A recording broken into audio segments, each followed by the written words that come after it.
Hello friends, कैसे हैं आप सब। मैं इस वीडियो में पहले तो आज मार्केट्स की बात करूंगा, फिर one of my favourite shares DMart उसकी बात करूंगा। उसके बाद एक ऐसा शेयर जो मैंने आज लिया है उसकी बात करूंगा एंड लास्ट में अराउंड 49 स्टॉक्स का एक वेल बैलेंस्ड पोर्टफोलियो लगा मुझे, जिसको मैं रिव्यू करने वाला हूं। तो चलिए स्टार्ट करते हैं आज का वीडियो। आज सुबह ही मैंने अपने कम्युनिटी टैब पे अपडेट दिया था कि ब्रॉडर मार्केट्स आज रिलेटिवली बेटर परफॉर्म कर रहे हैं कंपेयर टू निफ्टी 50। तो जैसा आप देख सकते हैं, निफ्टी 50 तो ऑलमोस्ट 1.12% डाउन था, लेकिन Nifty mid cap 100 and Nifty small cap 100 ने आज काफ़ी अच्छा परफॉर्म किया compare to Nifty 50। Mid cap flat था बट स्मॉल कैप 100 0.5% ऊपर था। बट इसमें आप देखिए, इंडिया के विक्स जो है वॉलेटिलिटी इंडेक्स वो 29.23 हो गया है। तो ये थोड़ा मैटर ऑफ कंसर्न है शॉर्ट टर्म में, बट देखते हैं आगे क्या होता है। अभी पूरा न्यूज़ बेस्ड मार्केट चल रहा है, तो अभी मार्केट्स को प्रिडिक्ट करना किसी के लिए शायद पॉसिबल नहीं है। हाँ, उसके बाद देखते हैं L I C I P O. In fact government ने शायद अनाउंस किया है अभी, वो L I C I P ओ की टाइमिंग फिर से रिव्यू कर रही है।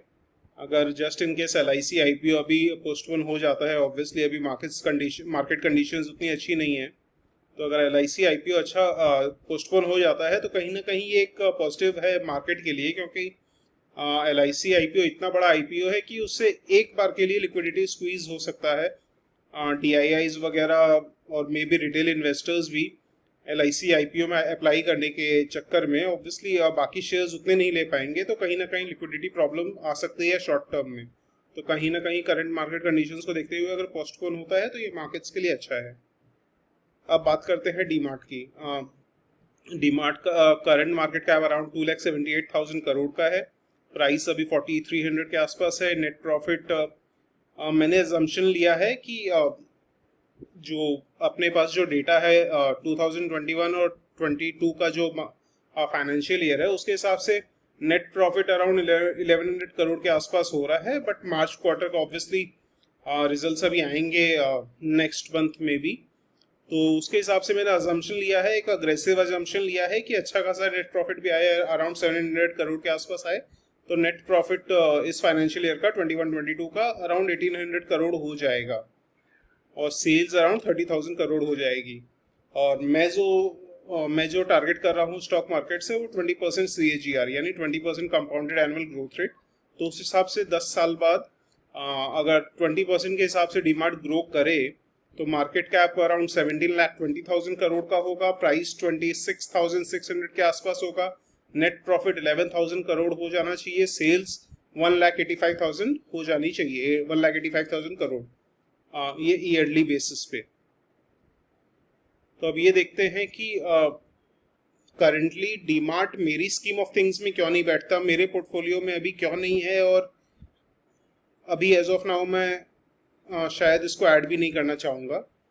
अगर करंट मार्केट कैप देखें इसका 2,78,000 करोड़ का है। नेट प्रॉफिट अपने देखते हैं, मैंने ऑब्वियसली जैसे पहले बोला अज्यूम किया है एक 700 करोड़ के आसपास का मार्च क्वार्टर का नेट प्रॉफिट, तो उस हिसाब से 1,800 करोड़ का अर्निंग्स हो जाती हैं या नेट प्रॉफिट हो जाता है, तो उस हिसाब से पी आता है 154। तो ऑब्वियसली पी काफ़ी हाई है एंड कंसिडरिंग की market cap almost 3 lakh crore का है, तो उस हिसाब से पी कंपनी का काफ़ी हाई है। दूसरा जो मेरे लिए पॉइंट ऑफ कंसर्न है वो ये कंपटीशन बहुत रैपिडली बढ़ रही है इस सेक्टर में, specifically from e commerce company जैसे बिग बास्केट है, ग्रोफर्स है, फ्लिपकार्ट है, अमेजोन है, जियो मार्ट है, और भी काफ़ी प्लेयर्स धीरे धीरे एंटर कर रहे हैं। तो ये थोड़ा प्रॉब्लमैटिक है मेरे लिए। और डीमार्ट में पर्सनली ये डिस्क्लेमर है कि मैंने कभी डीमार्ट स्टोर विजिट नहीं किया है, क्योंकि कैलकाटा में शायद कोई डीमार्ट स्टोर है नहीं, और तो ऑब्वियसली मेरा बायस्ड ओपिनियन हो सकता है क्योंकि मुझे नहीं पता डीमार्ट कैसे ऑपरेट करता है। बट यहाँ से जो मैंने एक्सपीरियंस किया है आसपास देखकर कि ई कॉमर्स जो प्लेटफॉर्म्स हैं जैसे ये ऊपर जो मैंने नाम लिए हैं वो कहीं ना कहीं बेटर पोजीशन है डिस्काउंट्स देने के लिए, क्योंकि उनके बहुत सारे ओवरहेड एक्सपेंसेस नहीं होते हैं। फॉर एग्जांपल उनका रेंट नहीं है, उनका इलेक्ट्रिसिटी चार्जेस वगैरह बहुत कम है। तो इस वजह से तो क्या है, काफ़ी एसेट लाइट बिजनेस हो जाता है बिग बास्केट ग्रोफर्स वगैरह का।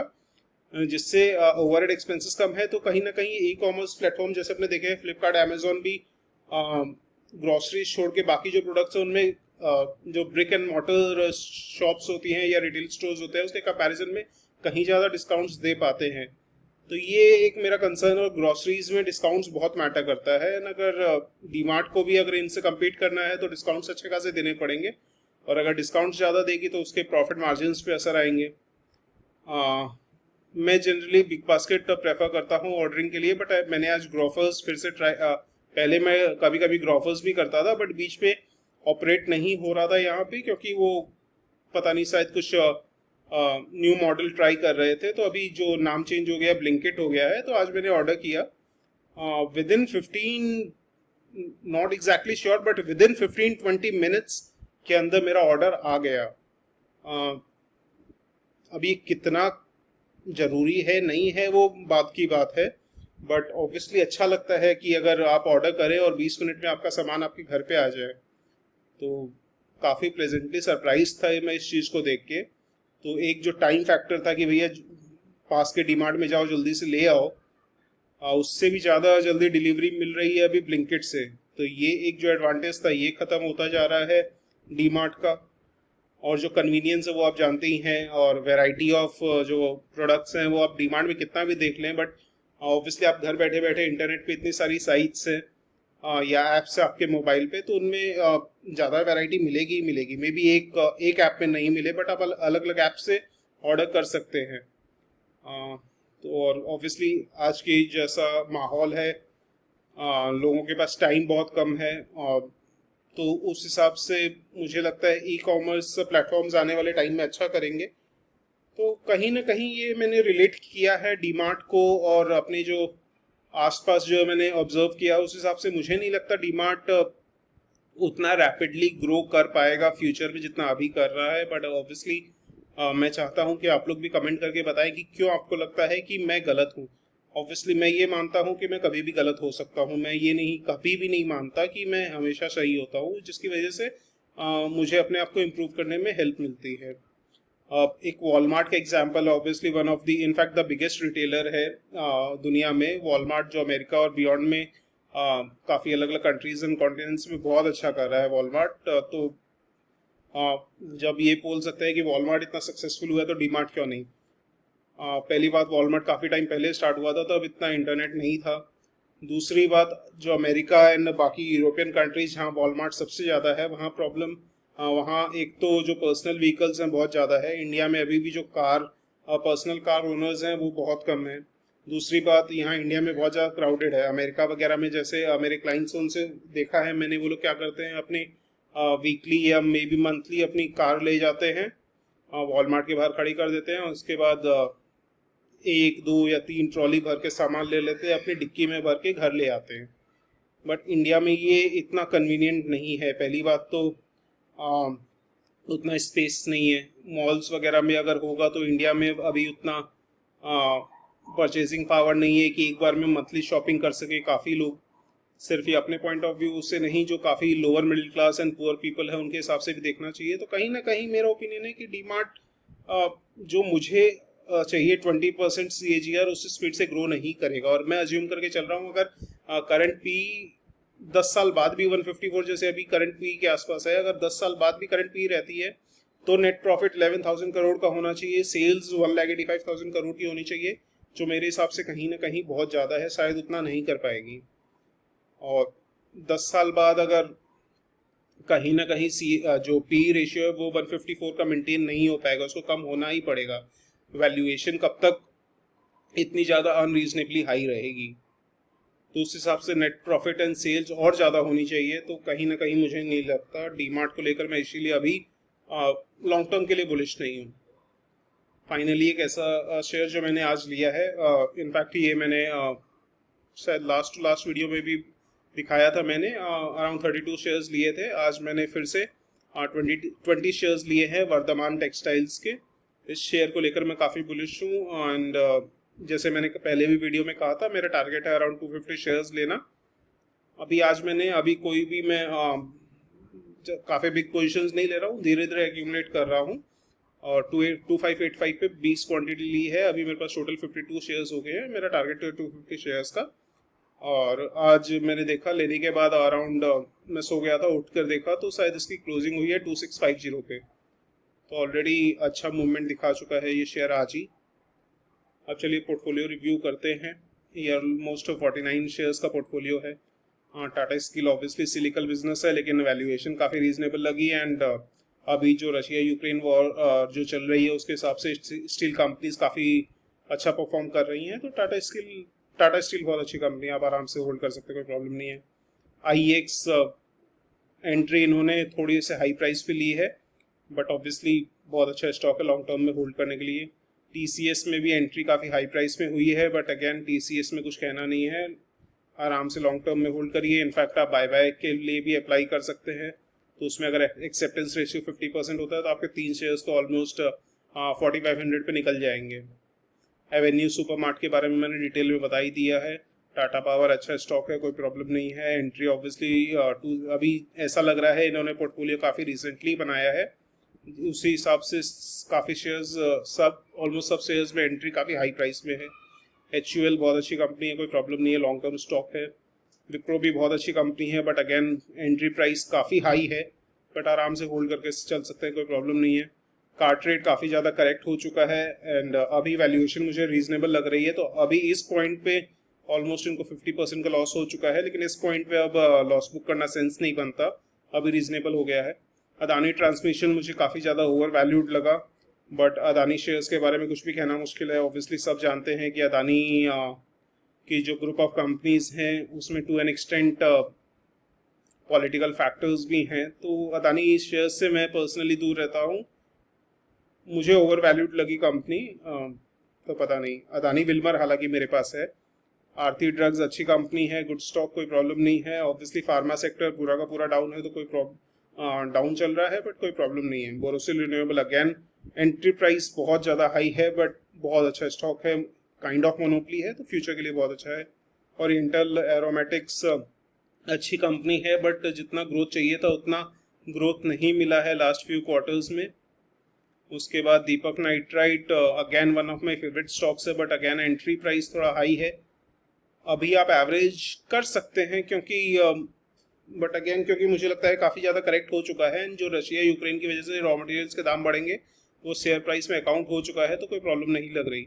SBI कार्ड्स को लेकर मुझे लगा वैल्यूएशन काफ़ी हायर साइड पे है। मुझे थोड़ा सा इस कंपनी में ये लगता है कि मार्केट शेयर प्रोटेक्ट करना काफ़ी डिफिकल्ट हो सकता है।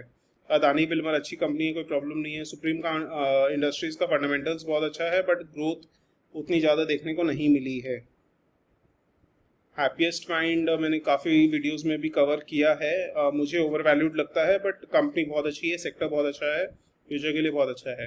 केपेट क्योंकि मार्केट कंडीशंस चेंज हो चुके हैं, इसलिए अभी के हिसाब से थोड़ा ओवर वैल्यूड हो सकता है, बट फ्यूचर देखते हुए, ग्रोथ पोटेंशियल देखते हुए Capet one of my favourite stocks है, कोई प्रॉब्लम नहीं है। ट्राइडेंट अच्छी कंपनी है, टेक्सटाइल सेक्टर पे गवर्नमेंट का अच्छा खासा फोकस है, तो अच्छी कंपनी है, कोई प्रॉब्लम नहीं है। वेबसॉल सेक्टर अच्छा है सोलर इंडस्ट्रीज में, बट मुझे कहीं ना कहीं ऐसा लगा कि कंपनी की सेल्स काफ़ी एरेटिक है, प्रॉफिट काफ़ी ऊपर नीचे हो रहे हैं, तो समझ नहीं आ रहा, कुछ गड़बड़ लग रही है कंपनी में।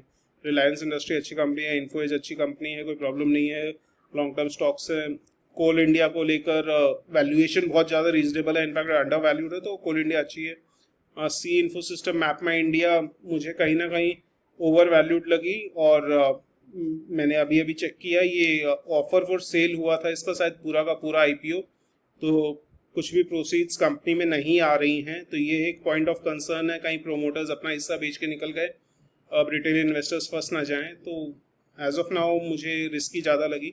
बिरला सॉफ्ट में ग्रोथ अच्छी लगी, फ्यूचरिस्टिक स्टॉक है, कोई प्रॉब्लम नहीं है।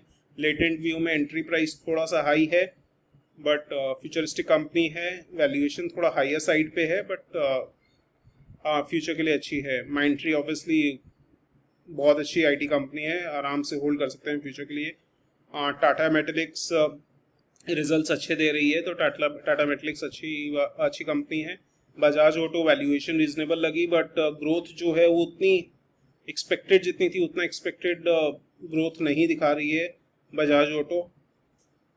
अब सकुमा एक्सपोर्ट्स आप इस पे देख सकते हैं, राइट साइड फॉर कवर हो गया है, बट वो कोई फर्क नहीं पड़ता, वो करंट प्राइस कवर हुआ है, तो वो आप एनी हाउ इंटरनेट से कभी। सकुमा एक्सपोर्ट्स को लेकर I am not really sure, micro cap company है, इकोनॉमी जैसे जैसे रीओपन हो रही है, कोविड ऑलमोस्ट ख़त्म हो चुका है, तो उस हिसाब से ये बेनिफिट मिल सकता है इसका फ्यूचर में, बट इस कंपनी को बिना फंडामेंटल्स और थोड़ा डिटेल में चेक किए बिना कुछ बोलना मुश्किल है। जोमेटो जोमेटो अगेन ये कंपनी के बारे में मैं बहुत ज़्यादा श्योर नहीं हूँ, वैल्यूएशन हाई लगती है मुझे, बट अभी रिसेंटली इन्होंने शायद एनबीएफसी एक सब्सिडियरी ओपन की है, तो ये कहीं ना कहीं पॉजिटिव हो जाता है, क्योंकि जो ये रिसेंट जो ये कंपनीज लिस्ट हुई हैं, इनमें मुझे सबसे ज़्यादा यही लगता है कि ये अपनी रेवेन्यूज़ कैसे ग्रो कर पाएंगे, ये सबसे बड़ा फैक्टर लगता है। तो अगर एनबीएफसी इनका अच्छा चलता है तो ये एक पॉजिटिव फैक्टर हो सकता है, एंड काफ़ी ज़्यादा करेक्ट भी हो चुका है, तो अभी आप वेट एंड वॉच कर सकते हैं जोमेटो में। आईटीसी आईटीसी ओके है, अच्छी कंपनी ऑब्वियसली, हाँ बहुत ज़्यादा फंडामेंटली स्ट्रॉन्ग कंपनी है, बट अगेन कहीं ना कहीं ग्रोथ उतना ज़्यादा देखने को नहीं मिलता आईटीसी में। जब तक ये कंपनी डीमर्ज नहीं होगी शायद उतना ग्रोथ देखने को नहीं मिलेगा, बट लॉन्ग टर्म के लिए अच्छी कंपनी है ऑब्वियसली। रोसारी बायोटेक कंपनी बहुत अच्छी है, वैल्यूएशन थोड़ा सा मुझे हाई लगा, ग्रोथ लेकिन अच्छा दिखा रही है company, but again margins and profits पे प्रेशर है थोड़ा, क्योंकि रॉ मटेरियल्स के प्राइस बढ़ रहे हैं। सिंजीन इंटरनेशनल ग्रोथ अच्छी लगी, ओके ओके कंपनी लगी मुझे, नहीं बहुत ज़्यादा ग्रेट नहीं खराब, अच्छी है। फाइनली नायका नायका में आज तो अराउंड शायद 80 या 9% का राइज देखने को मिला है प्राइस में। अगेन कंपनी से मुझे प्रॉब्लम नहीं है, मुझे थोड़ी सी प्रॉब्लम है इसके वैल्यूएशन से पर्सनली।